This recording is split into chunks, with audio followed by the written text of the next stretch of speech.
Have you ever felt like you're working incredibly hard, pouring your energy into striving for more money or maybe deeper love, greater freedom, Hmm.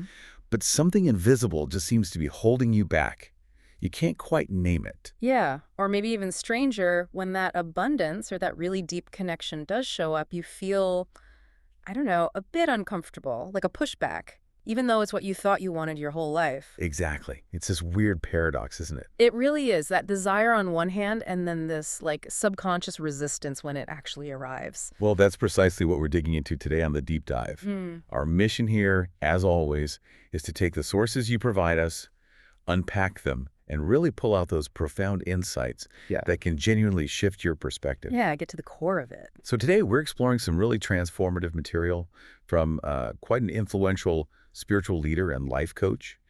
We're diving deep into a powerful framework that suggests how these unseen wounds, these unresolved energies, Especially from childhood, right? And those really foundational relationships with parents. exactly, how they act as these significant, often totally unacknowledged blocks to achieving the life you genuinely desire, the one you're working so hard for. And our goal in this deep dive is really to shine a light on these hidden energetic blockages, Right.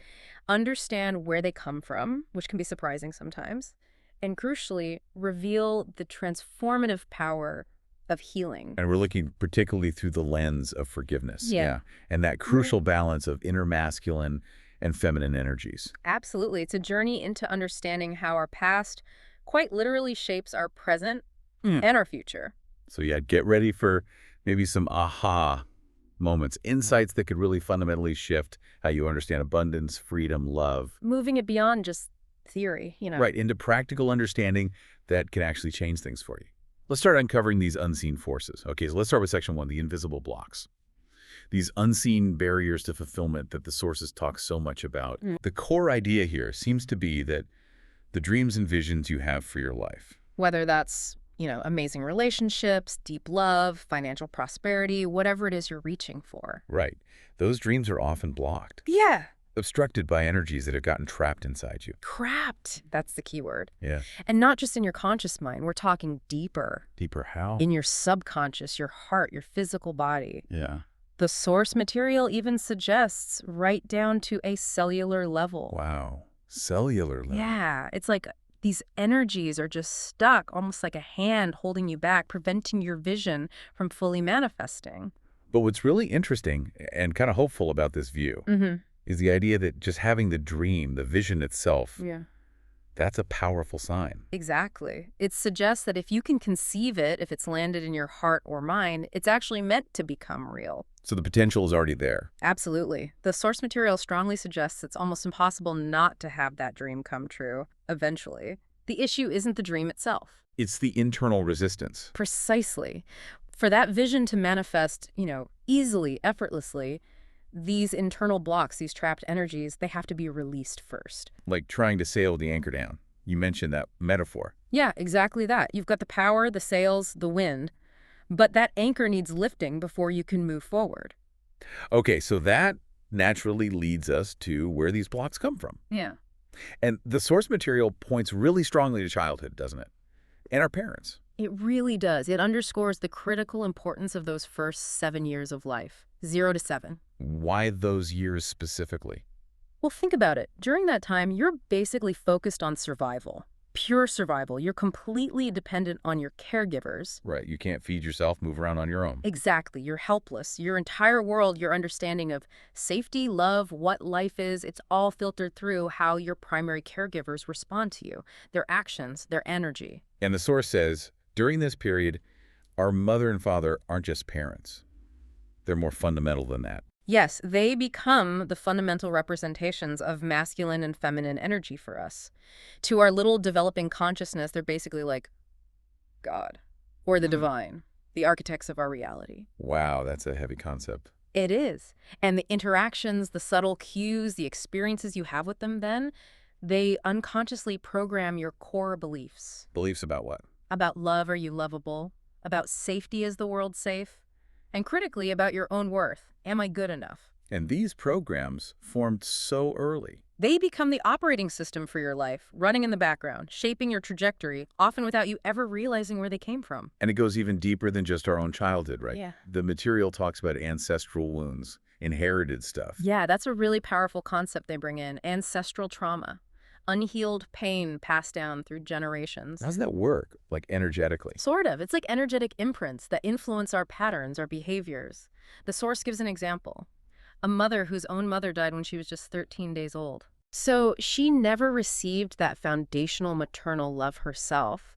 And because of that deep lack, that wound, she just didn't know how to give it to her own child later on. It wasn't conscious malice. She couldn't give what she didn't have. Exactly. An unconscious continuation of the wound. And there was another example about a father. Yes, a father who was disowned by his father because he was the product of an affair. So he grew up without that key father figure, carrying this deep abandonment wound. Which he then carried forward. Right. It influenced his own relationships, his own parenting. It shows how this pain, this trauma, it doesn't just disappear. It gets passed down, often subtly, generation after generation. Until someone breaks the cycle. Until someone has the awareness and the courage to face it and heal it. And the source material suggests that now is a particularly potent time for this healing work. It does. It talks about a unique shift happening in collective consciousness, like humanity is waking up on a larger scale. Just more people are feeling called to do this work. Yeah, there's a growing desire to heal these deep generational patterns, which means the work you do on yourself now, it's not just for you. It ripples out. It really does. It contributes to this bigger global shift, breaking cycles of pain that have maybe been running for centuries. It makes this a really pivotal time for transformation, both personal and collective. Okay, so we have these early wounds, maybe even ancestral ones. How do they actually show up? How do they manifest in our lives day to day? The speaker in the source material gets really personal here. He talks about his own struggle with self-judgment. Okay. And he traces it back to when his parents got divorced. He was 13. Tough age for that. Definitely. And he was suddenly thrust into the role of man of the house. Huge pressure, right? Dealing with his mom's emotions, feeling responsible for everything because his dad wasn't really around anymore. So where did the self-judgment come in? Well, through his own healing work, he realized that unconsciously he had judged himself for the divorce. Like it was somehow his fault, his failure. Wow, as a 13-year-old. Yeah. And that trapped energy, that self-blame, it manifested later in really damaging ways. Like how? Like self-deprivation, sabotaging his own success or joy, and also deep, pervasive fear of what other people thought. Fear of criticism. Let me give an example. He talks about doing this amazing, powerful interview, feeling great about it, and then immediately crashing into self-deprivation, thinking things like, oh, they're going to be mad at me, or people aren't going to like this. Even after success. Right. It shows how that internal judgment acts like an energetic block, literally stopping you from fully receiving or enjoying the good things you actually desire and create. The invisible wound creates the visible reality. That makes so much sense. And this self-judgment is tied into another wound mentioned, the feminine wound or mother wound. Yes, exactly. And it's not just about, having a difficult relationship with your actual mother, though that can be part of it. It's more fundamental. It's a core wound around the ability to receive love and also to give it freely. The speaker shares how he attracted this amazing partner, his dream woman, who loves him so deeply, so physically, so affectionately. Which sounds wonderful. Consciously, yes, it's what he craved. But he admits that sometimes that profound love and physical affection, like long hugs, kissing, caressing, actually makes him feel deeply uncomfortable. Uncomfortable. Yeah, he describes it almost like an allergic reaction, a resistance to fully letting it in. Wow. So the conscious mind wants it, but the subconscious is pushing back. Yeah, precisely. That's the internal conflict right there. The desire for connection clashes with an unconscious aversion to fully receiving it. And that goes back to those early unmet needs for love, for safety and connection. Absolutely. If receiving love felt unsafe or conditional early on, the unconscious mind holds onto that pattern, trying to protect you, even when the current situation is totally safe and loving. It creates this push-pull inside. That internal dynamic. Oh, it's explained through the masculine and feminine energies too, right? Yeah. The source material explains we all have both.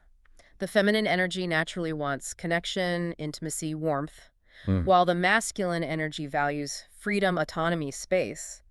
When there is an unhealed feminine wound, that feeling that receiving love is unsafe, deep intimacy can feel overwhelming.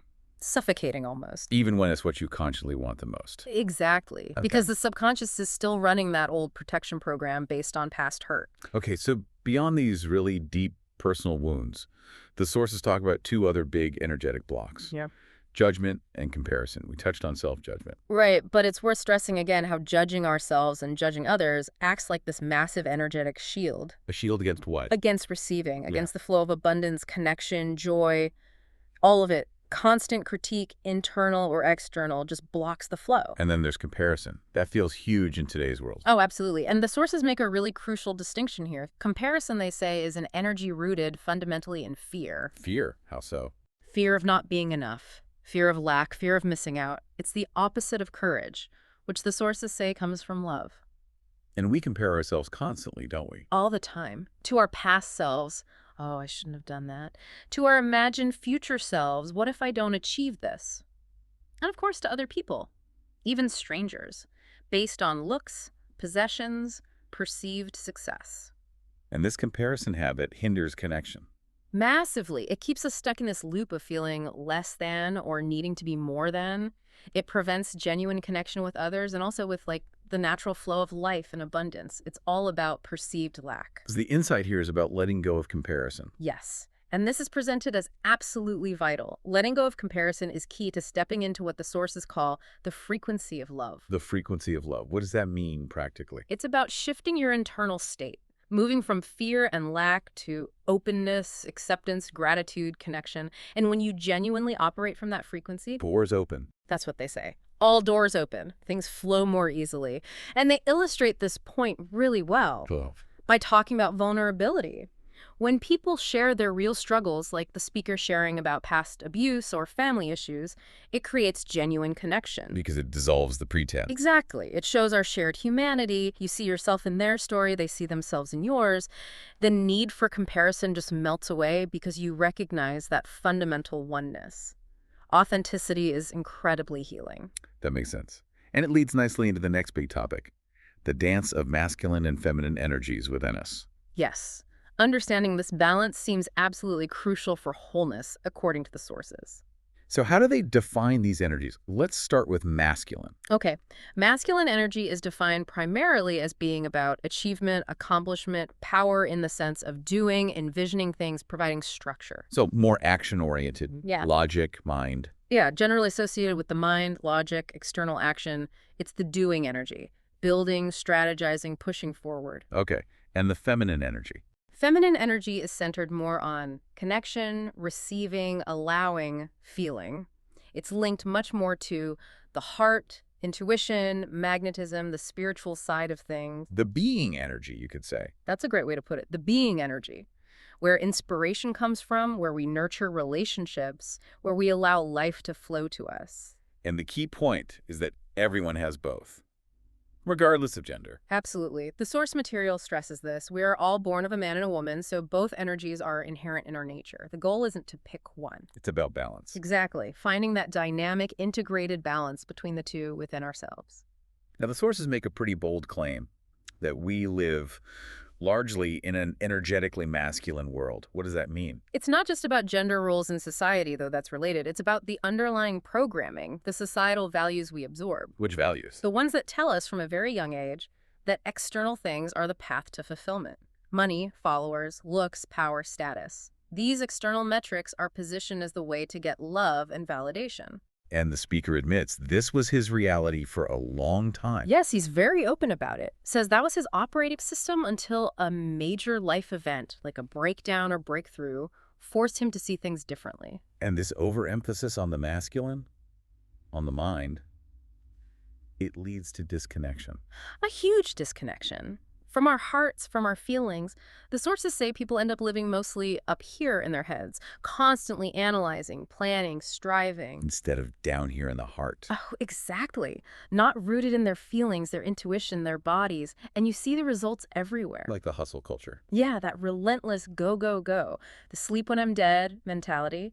Always chasing the next goal without enough time for rest or real connection or just being. Which leads to burnout. Burnout, exhaustion, feeling disconnected from loved ones, from yourself, from any sense of inner peace. One of the consequences of this imbalance specifically? Like being disconnected from our feminine energy. Well, the sources say it actively blocks our capacity for real abundance, for successful relationships, even for being effective parents. Why does it block abundance?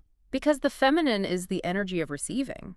If you're disconnected from it, often because it feels unsafe to be vulnerable or to feel or to just receive, you literally can't let the good stuff in. And how does it affect relationships? Well, the source gives the example. If men can't connect with their own hearts, their own feminine capacity for empathy and connection, how can they truly love and honor women who often embody that external feminine principle? Right, and this imbalance also leads to what they call the masculinization of women. Yes. The idea is when women feel unsafe or unseen or unheard by the external masculine men or masculine systems, they might compensate by adopting more masculine traits themselves. Like operating more from logic, control, needing to do all the time. Exactly. Trying to protect themselves by becoming more like the energy that feels dominant or unsafe, which just perpetuates the imbalance, right? Now you have both genders operating mainly from the head. Leading to less emotional expression, less vulnerability. Less genuine connection all around, widespread emotional suppression. And this imbalance shows up in dating patterns, too. Definitely. An unhealthy or unresolved feminine within someone, man or woman, can lead to toxic patterns. Like chasing unavailable people. Yeah, being drawn to people who are hard to get, emotionally distant, don't reciprocate, it's often a sign of a deeper wound. The wounded feminine subconsciously seeks the familiar struggle, what feels normal based on past pain, rather than embracing healthy, easy connection. It's like trying to heal the past by recreating it. In a way, yes. Unconsciously trying to win the love that was withheld before. So contrast that with having it all. We see people with lots of money who are miserable. Yeah. What's the missing piece, according to this? Balance. True fulfillment, having it all, requires both energies working together. The masculine to envision, to work, to build. And the feminine. To allow, to receive, to feel, to connect, to find peace in the present moment. And crucially, the feminine holds the power of magnetism. The ability to attract desired experiences effortlessly, rather than constantly pushing and striving. It's about drawing things to you through your state of being. Okay, so integrating these two leads to wholeness. And the source mentions a state of zero. Yeah, that's a fascinating concept. True wholeness comes when masculine and feminine are fully integrated, not just balanced, but fused. This leads to zero, a state beyond duality. Beyond separation. Exactly, realizing your oneness, not half this, half that, but a unified field. And in that state, you can connect deeply with the divine. From a place of already being whole. Yes, not seeking something outside, but recognizing the divine within that wholeness. And this challenges the old idea of God being just masculine. Absolutely. The sources argue that viewing God as only masculine is a limiting program. It keeps us from opening our hearts fully, from embracing the receptive, intuitive, feminine aspect of the divine within ourselves. So opening the heart, embracing the feminine capacity to receive, that's key for spiritual connection. Crucial. It's about returning to that internal place of sacred balance and wholeness. Okay, let's move into the path to liberation. Healing and forgiveness. This feels like the core of how to actually shift things. It really is presented that way. And the first step, emphasized strongly, is the need to face the past. You have to go back. You have to have the courage to go back and heal those things that have happened in the past. No skipping steps. And often this starts when life forces you to, like a wake-up call. Yeah, often. Things like death, serious illness, financial ruin. The source describes it as the divine bringing you to your knees, forcing you to stop and confront the ways you've been living that aren't working, that are rooted in unhealed pain. And this directly pushes back against just thinking positive, spiritual bypass. Absolutely. The idea that you can just affirm your way out of deep trauma without actually feeling and releasing the pain, the sources are very clear that this doesn't work long term. Why not? What happens if you bypass? It leads to tangible negative consequences. They list them. Illness and disease, breakups and heartache, bankruptcy and poverty. Because those things are the opposite of our true nature. Exactly. Our true nature, in this view, is aligned with abundance, love, health. So when we hold on to unhealed pain, it manifests as the opposite. It's a signal that something inside is out of alignment. Like the idea about sickness. It's not that you're sick, it's that there's sickness and pain inside of you. Precisely. The body is just communicating. It's a messenger for unresolved internal stuff. Okay, so if we have to face the past, forgiveness becomes central. especially parental forgiveness. Hugely central, perhaps the most powerful act, according to this material. Why is it so important? The core idea, which can be tough to swallow sometimes, is that despite anything that happened, our parents gave us the ultimate gift, life itself. Mm-hmm. And from a higher soul perspective, the sources suggest they were actually perfect for our journey. They provided the exact experiences our soul needed to learn and evolve. That's a big perspective shift. It is, and it leads to the next point, the danger of resentment. Resenting your parents. Yes, holding on to that anger, that judgment. Yeah. The sources say it's basically like resenting life itself. Because they gave you life. Exactly. And that resentment becomes a massive block. It prevents you from creating the life you want. It's like an anchor holding you in negativity, attracting more pain. It feeds what they call dark energy, the pull towards staying stuck. So how do you get to forgiveness? Especially if the hurt was really deep. The key, the sources suggest, is understanding the wounded parent. Seeing that our parents were often treated in the same ways they treated us. They were wounded children themselves. Exactly. Wounded little boys and girls carrying their own unhealed pain, who then unconsciously created more wounded children. Seeing that allows compassion to come in. It breaks the cycle of blame. Yes, it shifts you from victimhood to understanding, and that opens the door to letting go. So forgiveness isn't about condoning bad behavior. Not at all. It's about freeing yourself. The sources are really strong on this. If anyone tells you that you can ever reach love and abundance without forgiveness, they are offering a very incomplete picture. It takes courage. Immense courage. It's choosing to walk through the fear, the pain. Because deep down, the heart wants to forgive. It wants to be free from that burden of resentment. And there's that incredible story about healing autoimmune disease through forgiveness. Yeah, a really powerful case study. This friend of the speaker had a severe autoimmune condition. Horrible symptoms, swelling, needing hospitalization, risk of cardiac arrest. Doctors couldn't find the root cause. But the work traced it back to childhood trauma. Profound trauma. Daily beatings from his father for the first 10 years. Daily. Unimaginable. To the point where, as a little boy, he just learned to dissociate from the pain, even offering himself up to protect his sister. The subconscious belief became deeply ingrained. Life means pain. And his body manifested that belief. Exactly. He kept unconsciously creating ways to experience pain, which showed up as the autoimmune disease. So how did forgiveness heal him? It was a year-long process, intensely focused on forgiving his father, not just intellectually, but emotionally, feeling the pain, releasing it. And seeing his father as a wounded child, too. Yes, seeing him as someone who was also beaten, caught in his own cycle, unable to give love he never got, lots of tears, lots of emotional purging. And the result. Complete physical healing against medical expectations. No more pills, no symptoms, no need for the chest port. He was healed. Wow. That's incredible. And the most moving part, he was later able to care for his father when he got sick with cancer. The son who swore he'd never forgive was there, offering love and comfort. That's the ultimate transformation, isn't it? It really shows how healing that deep wound can change everything, even transmute generational pain. So this connects trauma directly to energetic blocks, like in the chakras. Yes. The sources link things like sexual abuse, for example, to blocks in our life force energy, our lower chakras, our sexual energy. Why is sexual energy so important here? Because it's not just about sex. It's also seen as the fundamental energy of creation, the power to manifest, to bring things into being. So blocks there affect your ability to create money, healthy relationships. Directly. If that creative life force energy is blocked or traumatized, it hinders your ability to manifest anything you desire. It cuts off the flow. So releasing the resentment, the anger, the wish for a different past, Yeah, that literally unblocks the energy. that's the core message. It's like removing a dam. Let the energy flow freely again. And they even suggested conditions like ADHD might be linked to unhealed inner child wounds. Yeah, suggesting that some of that restless energy might be the wounded little boy or little girl acting out, that still needing healing, still needing their heart reopened. It implies that heart healing can have really wide-ranging effects. Okay, which leads us nicely into the final section. Living from wholeness, creation, and connection. And a key part of this is a major paradigm shift. From victim to creator. Exactly. Moving away from seeing yourself as a victim of circumstances and instead understanding that everything in your life, your parents, your experiences, everything your soul actually called in Called in to teach us. to teach us, to help us grow, to help us become the version of ourselves our future is calling us towards.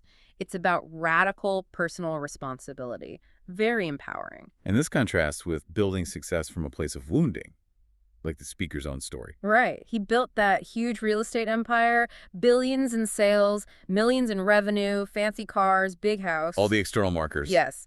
But he realized he built it all trying to get the love and validation he felt he missed as a child. So despite the external success, he was miserable inside. So true abundance isn't just the external stuff. Not at all. It has to include inner peace, stillness, the ability to actually be present and enjoy the life you've created. It's the quality of your inner experience. Now, this idea of the ripple effect of healing, that our personal work affects others. Yeah, that's fascinating. The idea that your healing creates this osmotic ripple, impacting the, say, 7 closest people to you energetically. How's that work? When you do your deep healing, you raise your own vibration. You create an environment where lower vibrational energies, what they call darkness or resistance, just can't comfortably exist anymore in your field. So it's kind of nudges others. It implicitly prompts or even forces others in your orbit to look within because the old dynamics, the old unhealthy patterns don't work anymore with the new you. It's an energetic clearing.